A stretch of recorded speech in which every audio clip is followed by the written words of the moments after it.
Rafiki mpendwa na mtazamaji, karibu sana katika chaneli hii Dira ya Matumaini. Tunakukaribisha katika mfululizo wa masomo yetu ya kuelewa kitabu cha Ayubu. Mungu akubariki kwa kuendelea kufuatilia masomo yote ambayo tunaendelea kupeperusha hapa.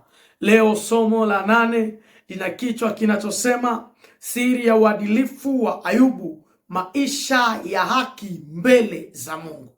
Siri ya uadilifu wa Ayubu, maisha ya haki mbele za Mungu. Maandiko ambayo tumetosha somo hili ni kitabu cha Ayubu 29 hadi Ayubu 31.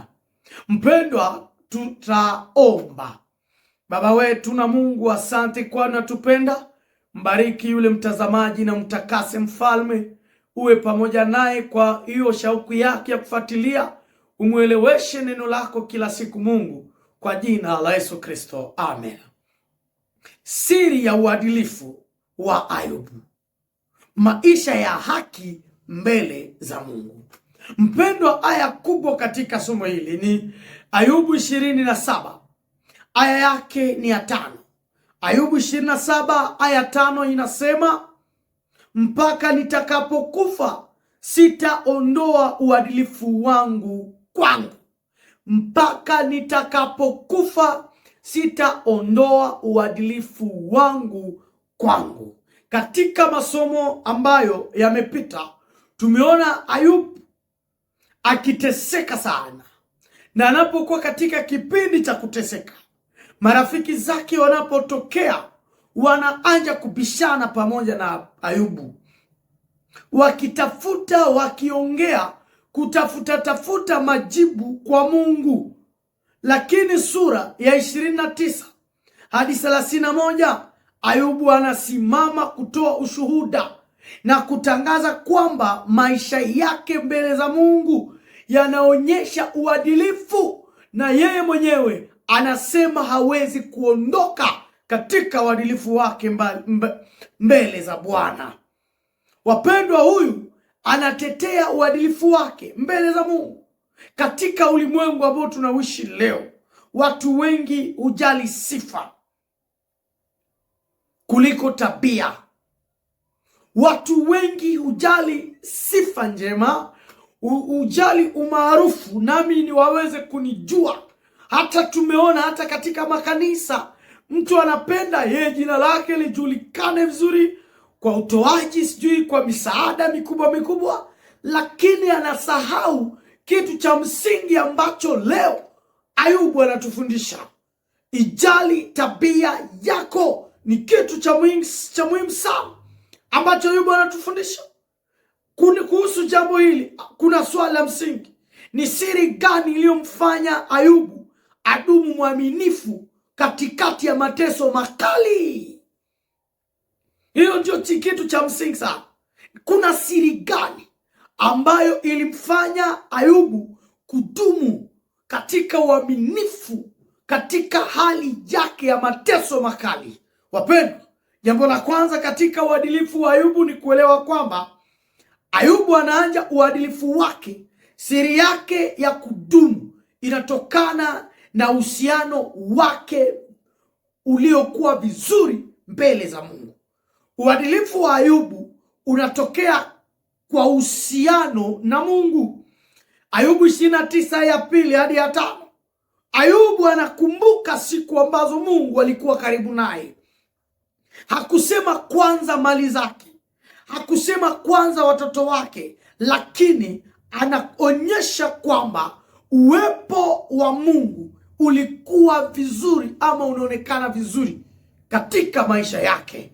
Ndio maana jambo la msingi ni hili hapa: uadilifu wa uanzi kanisani.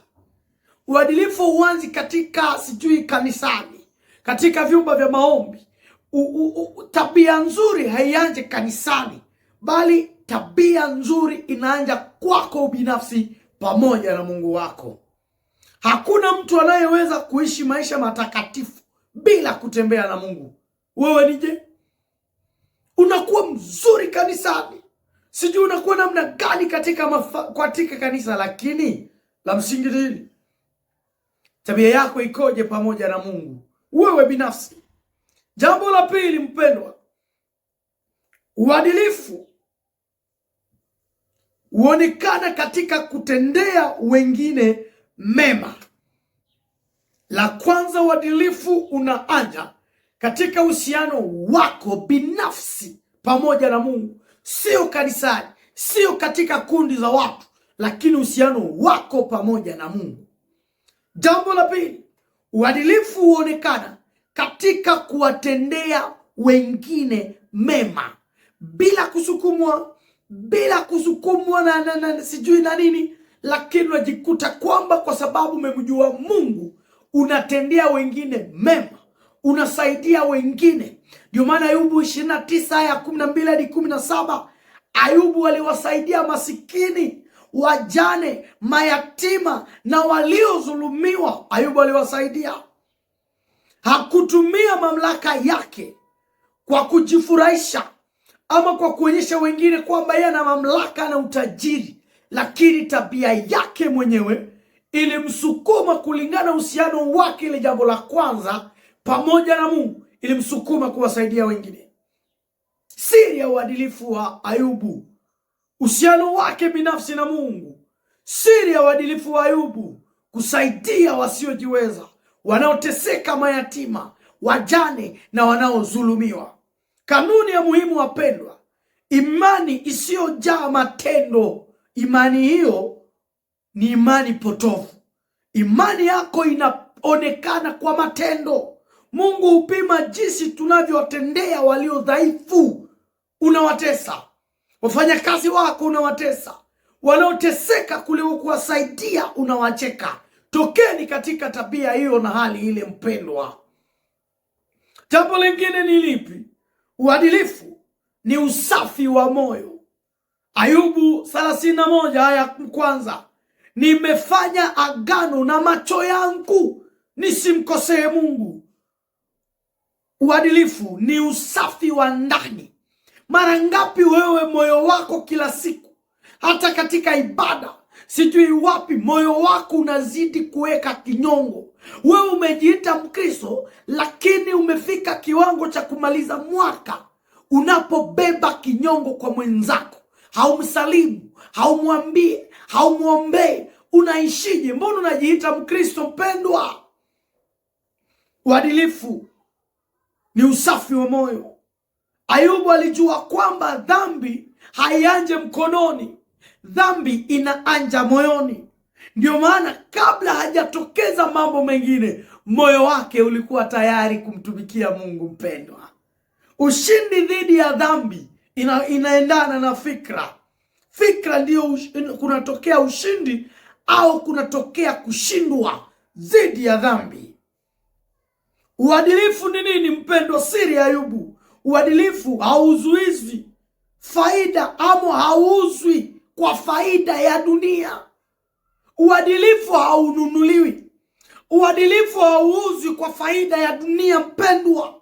Ayubu 31 aya 24 hadi 28. Ayubu hakuiamini mali, bali aliamini kuabudu Mungu. Hakuabudu pesa zake, hakuabudu utajiri wake. Aliabudu Mungu aliyemupa utajiri, aliabudu Mungu na kuwa na imani kwake. Leo watu wengi huuza uaminifu kwa sababu ya pesa. Wengi huuza tabia yao njema kwa sababu ya mamlaka. Wengi hupoteza utu wao kwa sababu ya pesa. Acha Ayubu akupe fundisho kwamba inabidi usinunue. Tafadhali, inabidi usipoteze uzuri wako kwa sababu ya pesa ambazo umezipata. Hata umekuwa tajiri kiasi gani, kumbuka Ayubu hakupoteza uadilifu wake kwa sababu ya pesa, kwa sababu ya chakula, kwa sababu ya magari. Mpendwa, uadilifu usimama hata wakati wa mateso. Ndio maana Ayubu hakupoteza hata kitu wakati wa utajiri na wakati wake wa mateso. Na ni fundisho kwetu leo namna tunapotakiwa kuwa waadilifu. Kama Ayubu alivyokuwa, inabidi tuelewe kwamba mkamilifu katika uadilifu ni Kristo. na hayo kuna mafundisho makubwa ambayo tunaweza kuyaweka kichwani. Fundisho la kwanza ni kwamba uadilifu huanza kwa kuwa karibu na Mungu. Yaani tabia njema inaanza kama inaonekana moyoni wakati umekuwa karibu na Mungu. Unaweza kuwa kila siku karibu na cheo, karibu na sijui na nini, hii haikupatia tabia njema. Hata kufundisha sana kanisani haikufanye wewe kuwa mzuri, lakini uhusiano wako wa karibu pamoja na Mungu ndio unaoleta uadilifu.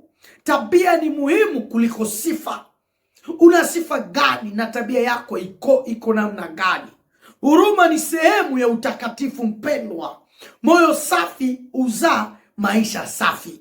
Mungu akusaidie, akupe muda wa kuendelea kufuatilia masomo yetu kwa jina la Yesu Kristo. Amina.